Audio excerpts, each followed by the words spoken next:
ओम भूर्भुवः स्वाहा तत्सवितुर्वरेण्यं भर्गो देवस्य धीमहि धियो यो नः प्रचोदयात्। जी हाँ, जिसे आप और हम गायत्री मंत्र के नाम से जानते हैं, वही आज हम इसी गायत्री परिवार के कुछ ऐसे किस्सों के बारे में बताने जा रहे हैं जो न सिर्फ सुनकर आश्चर्य होगा बल्कि विश्वास करना भी मुश्किल होगा। आप सोचने पर विवश हो जाएंगे कि क्या भक्ति में इतनी शक्ति होती है। एक दीपक जो निरंतर चलता आ रहा है।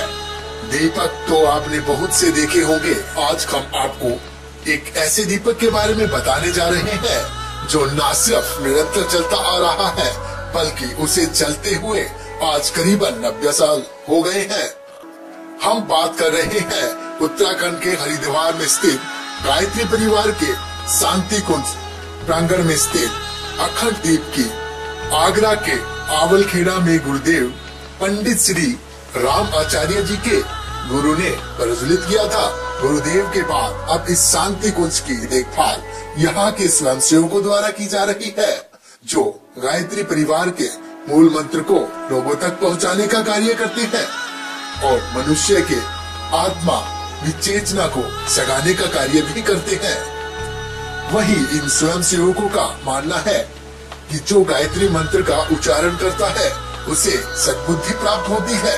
साथ ही गुरु की सेवा और भगवान को आंतरिक मन से मानकर भगवान को प्राप्त करने का विकल्प भी ये गायत्री मंत्र है। आइए सुनते हैं इस शांति कुंज के स्वयंसेवकों का क्या कहना है। उस समय ब्राह्मण क्षत्रिय वैश्य छोड़कर कोई यज्ञ नहीं कर सकता था।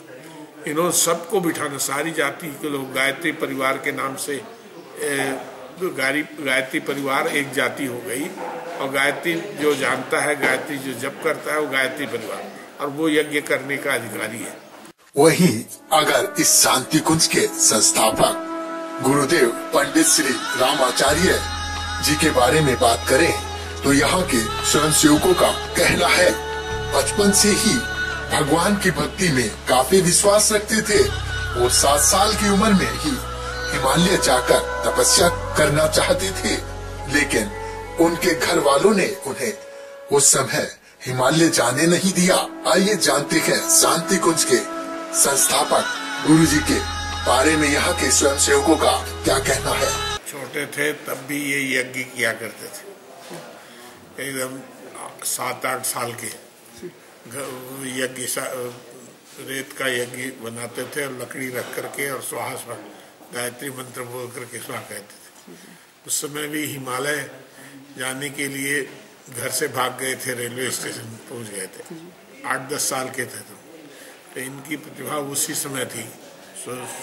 उसके बाद स्वतंत्रता आंदोलन में सम्मिलित हो गए। गांधी जी, नेहरू जी, मालवीय जी, मोहम्मद किदवई, इन लोगों के साथ में जेल में रहे।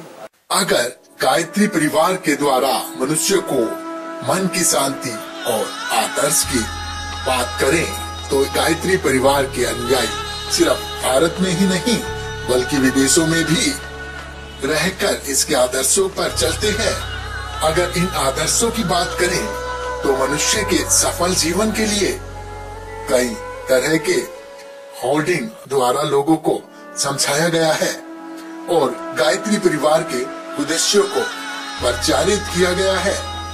आप भी देख सकते हैं शांति कुंज के बाहर होर्डिंग के माध्यम से लोगों को बताया गया है और उन्हें अपनाने से कैसे मन की शांति मिलती है इसके बारे में भी बताया गया है। ये तो था हरिद्वार में स्थित शांति कुंज आश्रम, लेकिन ऐसे कई आश्रम आपको देश के कोने कोने में मिल जाएंगे जो न सिर्फ लोगों को भगवान के प्रति निष्ठा जगाता है बल्कि दूसरे के प्रति स्वयं सेवकों को भी बढ़ावा देता है, जिसका उद्देश्य लोगों की सेवा करके सेवा का फल प्राप्त करना है।